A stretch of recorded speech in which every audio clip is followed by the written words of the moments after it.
Tonight, all new at 5, a News 6 investigation found so many people are dying from COVID-19. A local crematory says it's running out of space to store the bodies. It is a harsh reality of the virus. Investigator Lewis Bolden is breaking down the story and spoke with local funeral homes and crematoriums. Lewis? Well, Matt and Lisa, this graphic shows you the number of COVID-19 deaths statewide. You can see the deaths start to increase around July 15th and continue increasing through August. The week of August 12th, there were 1,071 deaths statewide. The people I spoke with say they are working around the clock to try and keep up with demand. In this case, demand means death. People are dying at a faster rate than these companies can keep up with. Mitchell's Funeral Home has been a staple in Orlando for 50 years. Last year, the owner, Kenneth Mitchell Sr., died of COVID-19. COVID has never gone away. Since then, his daughter Kimberly, who took over the family business, has seen no shortage of COVID deaths. As you can see with the hospitals, are starting to run out of room. Refrigeration for people who have passed, they're running out of room. Mitchell's has its own refrigeration to preserve bodies, but many funeral homes like Postel's Mortuary do not, and they depend on crematoriums. On Monday, we was notified that our facilities that we use to store remains until we are given what type of service that they are used, they are full at capacity because of the number of deaths in Orange County. So as of right now, there's nowhere to store bodies? Not at this point.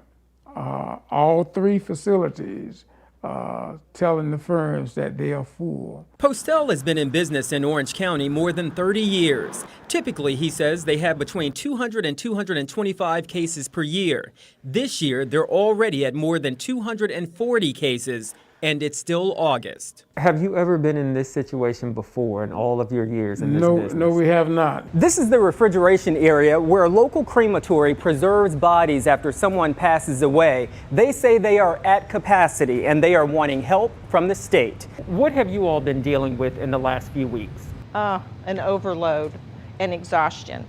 We are so beyond capacity, and we just don't know what to do. Pam Springer is the owner of Westside Crematory. They are not open to the public, but many funeral homes, like Postel's, depend on them to store human remains. Remains have to be stored at a certain temperature, which requires refrigeration. The lack of refrigeration, we're at a capacity that we've never been at before, and there's no solution. We just don't know where we can get space when you don't have space. And what do you attribute it to? The COVID. I mean, we're seeing them. We don't get the specifics of why someone has passed, but the bags, we have a code that are on them, and we know that those are COVID. Springer says they need an intervention. We would like some kind of help from the state, the government, somebody, to store the bodies. The hospitals are overloaded. The funeral homes can only hold so many, and they're at capacity as well. And we're in a business where we're not accustomed to turning people away. Well, one option one crematorium is considering is refrigeration trucks, but they are quite expensive. Postel says he is a member of the Independent Funeral Directors of Florida Association. He says the association is reaching out to the state for help. And this is not an isolated incident, you guys. I reached out to 2 other large crematoriums in Orange County, and they say they are in the same situation.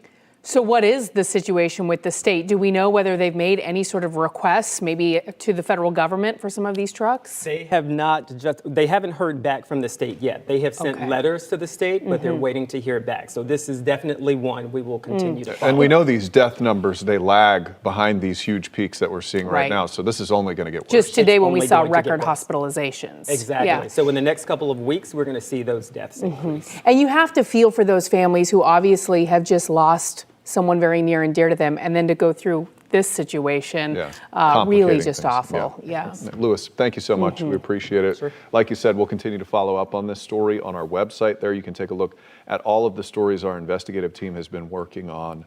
Just go to clickorlando.com/investigators for more.